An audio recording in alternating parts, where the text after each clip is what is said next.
Welcome to TN Science World. Today we see the continuation part of the lesson in 8th standard Science Unit 13, Water.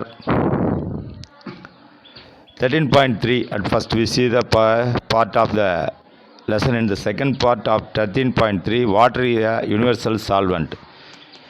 நீர் ஒரு சர்வ கரைப்பான். A solvent is a substance which dissolves other substances.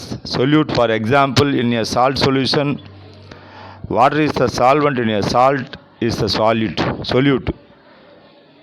Water has a unique property, dissolve more substance than any other solvent.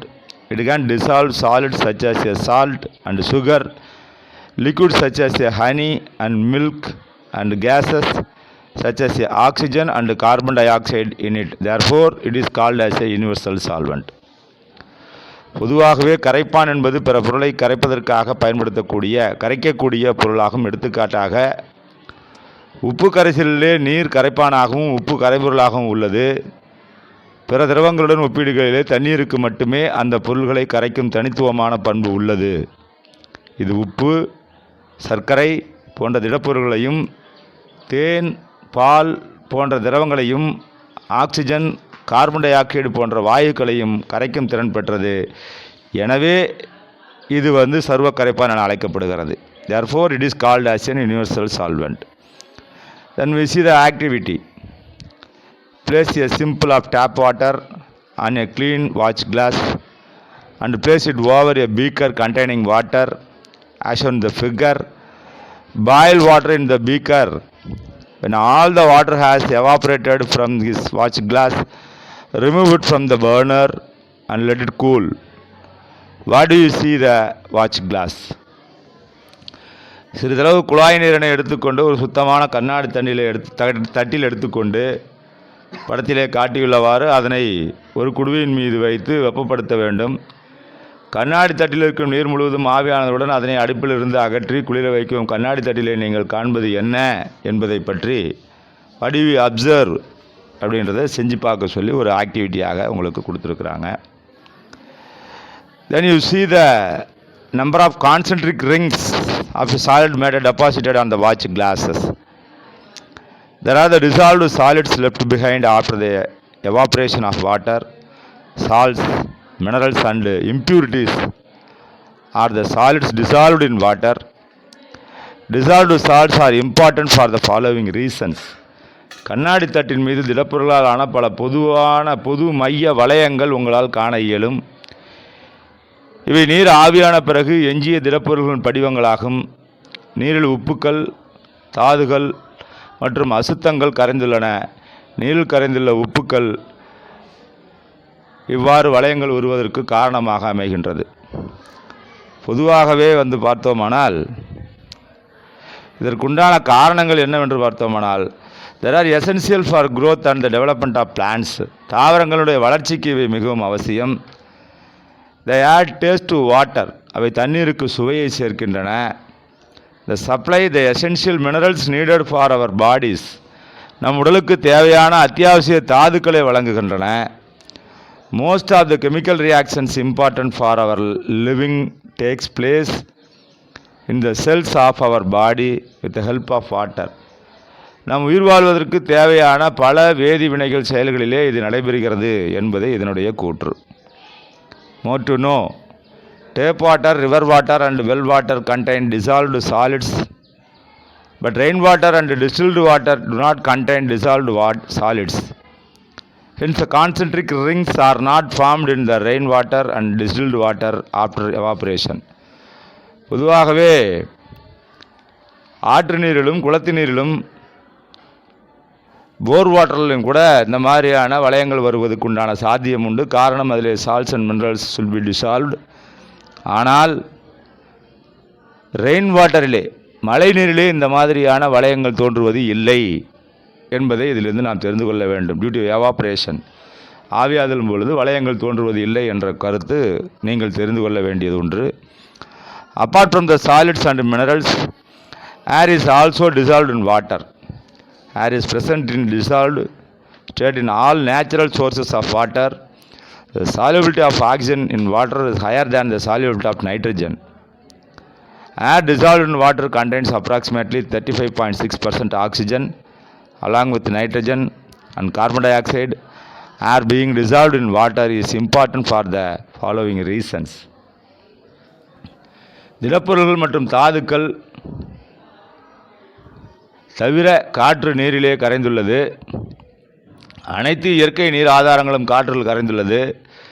நீரினுடைய கரைதிறன் nitrogen கரைதிறனை விட ஆக்சிஜனுடைய கரைதிறன் அதிகமாக உள்ளது. நீரில் nitrogen மற்றும் கார்பன் டை ஆக்சைடு தவிர சுமார் 35.6% ஆக்சிஜனும் கரைந்துள்ளது. இவை பின்வரும் காரணங்களுக்காக நீரிலே காற்று கரைந்திருப்பது அவசியம் என்பதை விளக்குகிறது. Air dissolved in water is important for the living organism to survive. உயிரினங்கள் வாழ்வதற்கு நீரில் கரைந்திருப்பது காற்று கரைந்திருப்பது மிகவும் அவசியமான ஒன்றாகும். Fish exhales mean the oxygen from the water and accepts water through the gills. Gills என்பது அதனுடைய செவுள். Fish can survive in water only through the dissolved oxygen present in water. மீன்கள் நீரிலிருந்து ஆக்சிஜனை எடுத்துக்கொண்டு செவில் வழியே நீரை வெளியேற்றுகின்றன. நீரில் ஆக்சிஜன் கரைந்திருப்பதாலேயே மீன்கள் நீரிலே வாழ முடிகிறது. Aquatic plants make use of dissolved carbon dioxide for photosynthesis. ஒளிச்சேர்க்கைக்கு நீர்வாழ் தாவரங்கள் நீரில் கரைந்துள்ள கார்பன் டை ஆக்சைடை பயன்படுத்திக் கொள்கிறது. Carbon dioxide dissolved in water reacts with the limestone to form the calcium bicarbonate. Marine organisms such as snail, oysters, etc. extract calcium carbonate from the calcium bicarbonate to build their shell. நீரில் கரைந்த carbon di oxide சுண்ணாம்புடன் limestone வினைபுரிந்து calcium பைகார்பனேட்டை உருவாக்குகிறது. நத்தைகள், சிப்பிகள் போன்ற கடல்வாழ் உயிரினங்கள் calcium பைகார்பனேட்டிலிருந்து calcium கார்பனேட்டை பிரித்தெடுத்து தங்களது மேல் ஓடுகளை உருவாக்கி கொள்கிறது என்பது இதிலிருந்து நாம் தெரிந்து வைத்திருக்கக்கூடிய விஷயங்கள். And then we see the activity. Take a beaker and fill it a half with fresh tap water and heat it. You will see small bubbles appearing on the side of the beaker long before the water reaches the boiling point. These bubbles are oxygen gas dissolved in water. அதாவது ஒரு குடுவையிலே பாதி அளவு நீரை நிரப்பி அதனை சூடாக்க வேண்டும். நீரின் அதன் கொதிநிலை அடைவதற்கு முன்பே குடுவையினுடைய ஓரங்களிலே சிறிய குமிழ்கள் தோன்றுவதை நீங்கள் காணலாம். இந்த குமிழ்கள் நீரிலே கரைந்துள்ள ஆக்சிஜன் வாயு என்பதே இதற்கு அடையாளம் என்று இந்த சோதனை விளக்குகிறது. தென் த போர்ட்டபிள் வாட்டர், பருகுவதற்கு உகந்த நீர் எது என்பதை பற்றி பார்க்க வேண்டும். Imagine your swimming in a sea and by accident you swallow some sea water. அதாவது கடலிலே நீந்தும் பொழுது நம்மளை அறியாமலேயே நாம் ஒரு சிறிதளவு நீரை நம்மால் பருகி விடுகிறோம். How would you feel? You would probably feel like vomiting. கடல் நீரிலே நீந்தி கொண்டிருக்கும் பொழுது கடல் நீரை அறியாமலே விழுங்கி விடுவதாக கற்பனை செய்து பார்த்தோமானால் எவ்வாறு உணர்கிறீர்கள் என்று பார்த்தோம்னால் வாந்தி எடுப்பது போல உணர்கிறோம். அதைத்தான் swallow some water, swimming in water in a sea.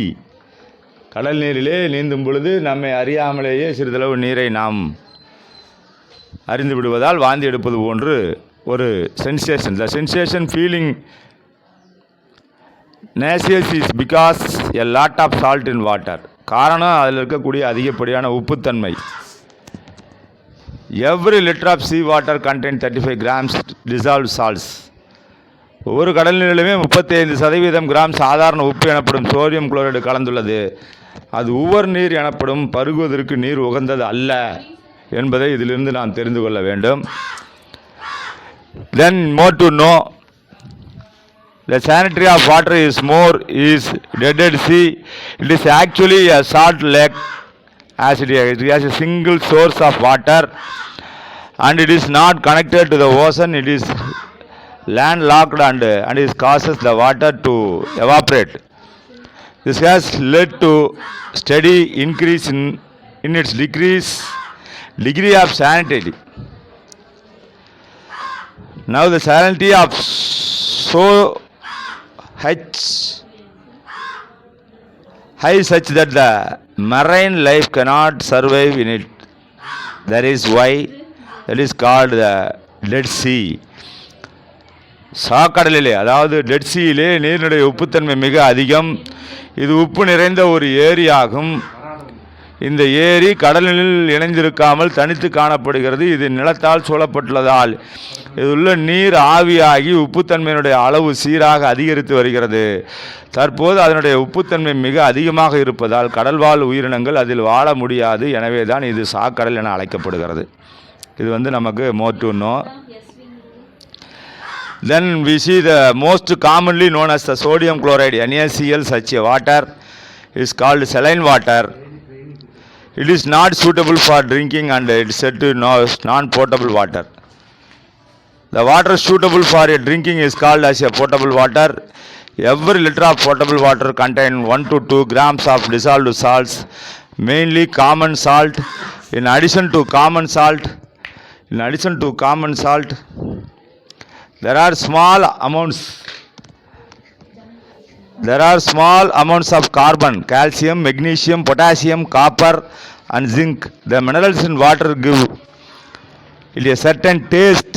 In addition of these minerals are useful for our body metabolism. Potable water also contains dissolved gases.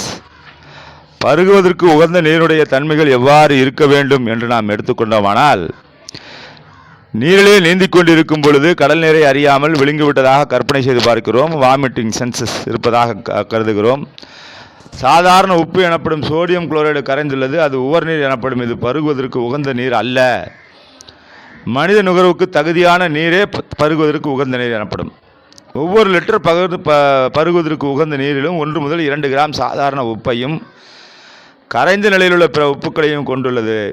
சாதாரண உப்பானது சோடியம் குளோரைடை தவிர சிறிதளவு கால்சியம், மெக்னீசியம், பொட்டாசியம், தாமிரம் மற்றும் துத்தநாக உப்புக்களும் நீரில் கலந்துள்ளன. இந்த தாது உப்புக்கள் நீருக்கு சுவையை தருகிறது. இவை தவிர மனிதனுடைய வளர்ச்சிதை மாற்றத்திற்கும் மெட்டபாலிசத்திற்கும் இது இன்றியமையாதது. பருக உகந்த நீரிலே காற்றும் கலந்துள்ளது. Portable water also contains dissolved water. பருக உகந்த நீரில் காற்று கலந்துள்ளது என்பது இதனுடைய முழுமையான விளக்கம். Then the characteristics of the portable water. பருக உகந்த நீரினுடைய தன்மைகள் எவ்வாறு உள்ளன? The followings are the characteristics of the portable water. Portable water should be colourless and odourless. பருக உகந்த நீர் நிறமற்றதாகவும் மணமற்றதாகவும் இருக்க வேண்டும். It should be transparent. பருக உகந்த நீரானது தெளிந்த நிலையில் இருக்க வேண்டும். It should be free from harmful microorganisms such as bacteria, virus and protozoa. Bacteria, virus மற்றும் புரோட்டோசோவா போன்ற நுண்ணுயிரிகள் நீக்கப்பட்டதாக இருக்க வேண்டும். Then it should be free from the impurities such as suspended solids. மாசு மற்றும் திடப்பொருள் அற்றதாக இருத்தல் வேண்டும். It should be contain some minerals and salts necessary for our body and some dissolved gases to add taste. நம் உடலுக்கு தேவையான உப்புக்கள் மற்றும் தாதுக்களை கொண்டிருத்தல் அவசியம். மேலும் வாயுக்கள் நீரிலே கலந்திருக்க வேண்டும் என்பது harmful effect. Characteristics of portable water என்பதற்குண்டான விளக்கங்கள். Then we see the activity. Take a 2 parts with a similar plants. Water one of the plants with tap water and the other with sea water. Record your finding and note the different observed. ஒரே வகையைச் சேர்ந்த 2 தொட்டி செடிகளை எடுத்துக்கொள்வோம். ஒரு தொட்டிக்கு குழாய் நீரையும் மற்றொரு தொட்டிக்கு கடல் நீரையும் ஊற்ற வேண்டும். சில நாட்கள் கழித்து தாவரங்கள் வளர்ச்சியை கவனிக்க வேண்டும் எவ்வாறு இருக்கிறது என்பதை. Then the purification of water. நீரை தூய்மையாக்கல் முறை எவ்வாறு நடைபெறுகிறது? Then we see the purification of water. நீரை தூய்மையாக்கல் முறை. Out of the total fresh water available on the earth, only 1% is present in water bodies such as rivers and lakes, and the rest in frozen of glaciers and polar regions. பூமியிலே காணப்படும் மொத்தமுள்ள தூய நீரிலே ஒரே 1% மட்டுமே ஆறு மற்றும் ஏரிகளிலே காணப்படுகிறது. மீதமுள்ள நீர் பனிப்பாறைகள் மற்றும் துருவ பகுதியிலே உறைந்து காணப்படுகிறது. இந்த நீரிலே the water from this water bodies is unfit for the drinking, cooking, washing or bathing because it contains suspended and dissolved impurities. It also contains microorganisms such as bacteria. If this water is consumed without purifying, it can cause waterborne diseases such as typhoid and cholera. Therefore, water should be treated and purified before it reaches our home. In conventional water treatment plants, water is subjected to different process for purifying. This process are called discussed here. இந்த நீரிலே மாசு மற்றும் திடப்பொருட்கள் கலந்திருப்பதால் இது குடிப்பதற்கோ சமைப்பதற்கோ துவைப்பதற்கோ குளிப்பதற்கோ ஏற்றது அல்ல. மேலும் இவற்றிலே bacteria போன்ற நுண்ணுயிரிகளும் உள்ளன. இந்த நீரை சுத்திகரிக்காமல் நாம் அருந்தினால் நீரின் மூலம் பரவும் நோய்களாகிய டைபாய்டு, காலரா போன்ற நோய்கள் ஏற்படக்கூடும். எனவே வீடுகளுக்கு அனுப்பும் முன்பு இந்த நீரை வடிகட்டி சுத்திகரிப்பு செய்ய வேண்டும். நீர் சுத்திகரிப்பு நிலையங்களிலே நீரை சுத்திகரிக்க பல்வேறு வழிமுறைகள் பின்பற்றப்படுகின்றன. இந்த வழிமுறைகளை பற்றி நாம் காண இருக்கின்றோம். And then we see the do you know every year 4.6 million children die due to diarrhea, access to clean water, impurities of hygiene and health. ஒவ்வொரு ஆண்டும் 4.6 மில்லியன் குழந்தைகள் வயிற்றுப்போக்கினால் இறக்கின்றனர். தூய நீர் சுகாதாரம் மற்றும் உடல்நலத்தை மேம்படுத்தக்கூடிய ஒன்றாகும். At first we see the sedimentation. வீழ்படிவாக்குதல். Water from lakes or rivers is collected to large sedimentation tanks. That is allowed to stand undistributed so that suspended impurities settle down at the bottom of the tank. Sometimes a chemical substance such as a potash alum is added to water to speed up the process of sedimentation. This process is called loading. The particle potash alum combined with the suspended impurities make them settle down and after faster rate. ஆறு மற்றும் ஏரியிலிருந்து புறப்படக்கூடிய நீரானது பெரிய கலன்களிலே சேகரிக்கப்படுகிறது. பிறகு கழிவுகளை வீழ்படி செய்வதற்காக எவ்வித அசைவுமின்றி அது கலன்களிலே அப்படியே நிலைநிறுத்தப்படுகிறது. இதனால் மாசுக்கள் கொள்கலனின் அடிப்பகுதியிலே படுகின்றன. சில நேரங்களிலே வீழ்படிதலை துரிதப்படுத்துவதற்காக பொட்டாஸ் படிகாரம் நீருடன் சேர்க்கப்பட்டு இந்த நிகழ்வுடைய ஏற்றம் லோடிங் என்ற ஏற்றம் பார்த்திங்கன்னா பொட்டாஸ் படிகரமானது மாசுடன் சேர்ந்து வீழ்படிவதால் துரிதப்படுத்துகிறது என்பதை தெரிந்து கொள்ள வேண்டும். Then we see the filtration, வடிகட்டுதல். Water from the sedimentation tanks is then pumped and filtration tanks. Filtration tanks contain the filter beds made up of a gravel, sand, pebble, activated charcoal and concrete. Water passes through the layer and becomes free from any remaining dissolved or suspended impurities completely. பிறகு வீழ்படிவு கொள்கலனிலிருந்து நீரானது வடிகட்டுதல் கலனுக்கு நீரேற்றம் செய்யப்படுகிறது. வடிகட்டுதல் கலனிலே அமைப்பானது மணல், கூழாங்கல், Calgary மற்றும் concrete அடுக்குகளால் ஆனது. நீரானது இந்த அடுக்குகள் வழியாக உள் இறங்கும் பொழுது நீரில் கலந்துள்ள மாசுக்கள் முற்றிலுமாக நீக்கப்படுகிறது. And then we see the sterilization, நுண்ணுயிரை நீக்குதல் எவ்வாறு. The filtered water is treated chemically to remove the remaining germs of bacteria. This process is called sterilization. The chemicals that are used in this process and chlorine and ozone. The water from filtration tank is pumped into chlorination tank where chlorine is added to remove the harmful bacteria and other germs. The process of adding chlorine inadequate amounts to water is called chlorination. Ozonation is a process in which the water is treated with ozone gas to kill the germs present in it. கிருமி மற்றும் பாக்டீரியாக்கள் நீக்குவதற்காக வடிகட்டப்பட்ட நீரானது நுண்ணுயிர் நீக்கம் என அழைக்கப்படுகிறது. இந்த நிகழ்விற்கு குளோரின் மற்றும் ஓசோன் வாயுக்கள் பயன்படுத்தப்படுகின்றன.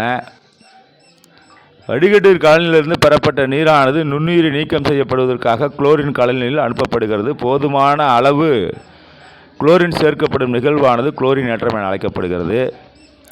கிருமிகளை அழிப்பதற்காக ஓசோன் வாயு உட்செலுத்தப்படுகிறது. இந்த முறைக்கு ஓசோனேற்றம் என்று பெயர். The sterilization of water can also be done by exposing to air and sunlight. Oxygen from the air and sunlight destroy the germs present in water. Aeration is the process in which air under pressure is blown into filtered water. This also helps to kill the germs. நீரின் மீது காற்று மற்றும் சூரிய ஒளி விழுமாறு செய்வதன் மூலமாக நுண்ணுயிர் நீக்கம் செய்யலாம். காற்றிலிருந்து ஆக்சிஜன் மற்றும் சூரிய ஒளி ஆகியவை நீரிலுள்ள கிருமிகளை அழிக்கின்றன. காற்றினை செலுத்துவதன் மூலமாக கிருமிகளை நீக்கம் செய்யும் முறை காற்றேற்றம் என அழைக்கப்படுகிறது. Then more to know, do you know RO purities and purifiers that can be removed, dissolved in impurities in germs? They are also improve the taste of water. RO stands for the name of the technology. Reverse osmosis. Usually these purities, some of RO purities are also have a UV ultraviolet unit that destroy the germs and present in water. நீரில் கலந்துள்ள மாசுக்கள் மற்றும் கிருமிகளை நீக்குவதற்கு RO சுத்திகரிப்பான் பயன்படுத்தப்படுகிறது. மேலும் இவை நீரின் சுவையும் கூட்டுகிறது. RO என்பது நீரின் சுத்திகரிப்பில் பயன்படுத்தக்கூடிய ரிவர்ஸ் ஆஸ்மாசிஸ் எனப்படும் தொழில்நுட்பத்தை குறிக்கிறது. இது RO குழியிலே கிருமிகளை அழிக்கக்கூடிய புற ஊதா அல்ட்ராவயலட் ரே அலகுகளும் நீரை சுத்திகரிப்பதற்காக பயன்படுத்தப்படுகிறது என்பதை நாம் நினைவில் வைத்துக்கொள்ள வேண்டும். இந்த ஹார்ட்னஸ் ஆஃப் வாட்டர், நீரினுடைய கடினத்தன்மை. Use soaps and detergents to wash the cloth. They form leather with water that quickness the process of removal of dirt from the cloth. Water contains a number of dissolved salts and minerals. When the salts are present in very small quantities in water. துணிகளை வெளுப்பதற்காக நாம் soap மற்றும் டிடர்ஜென்ட்டுகளை பயன்படுத்துகிறோம். இவை நீருடன் நுரையை உருவாக்கி துணிகளிலிருந்து அழுக்கை எளிதிலே அகற்றுகிறது. நீரிலே பல உப்புக்கள் மற்றும் பல தாதுக்கள் கரைந்துள்ளன. குறைந்தளவே உள்ள உப்புக்கள் கரைந்துள்ள நீரை நாம் மென்னீர் என்கின்றோம். இந்த நீரிலே சோப்பு, டிடர்ஜென்ட் ஆகியவை எளிதிலே நுரையினை உருவாக்குகிறது. It's called as a soft water. In the water, soaps, detergent to form the latter easily. Sometimes minerals and salts are present in water in such a large quantity that soaps or detergent form a thick precipitate. Precipitate means வீழ்வடிவு, called scum instead of forming leather. This makes the removal of dirt further difficult. Such water is called a hard water. Hardness of water is due to the presence of dissolved salts of calcium and magnesium. Hardness may be temporary or permanent. Temporary hardness is due to the presence of carbonate and bicarbonate salts of calcium and magnesium. And permanent hardness results due to the presence of chloride and sulfate salts, calcium and magnesium. சில நேரங்களிலே உப்பு மற்றும் தாதுக்கள் நீரிலே அதிக அளவிலே கலந்திருக்கும். இவை நுரைக்கு பதிலாக ஸ்கம் என்ற படிவை ஏற்படுத்துகிறது. இது அழுக்கு நீக்குதலை மேலும் கடினமாக்கிறது. இவ்வகையான நீரானது கடின நீர் என அழைக்கப்படுகிறது. கால்சியம் மற்றும் மெக்னீசியம் உப்புக்கள் நீரில் கரைந்திருப்பதே அதன் கடினத்தன்மைக்கு காரணமாகும். கடினத்தன்மையானது நிரந்தரமாகவோ அல்லது தற்காலிகமாகவோ இருக்கலாம். தற்காலிகமாக கார்பனேட் மற்றும் பைகார்பனேட் உப்புக்களால்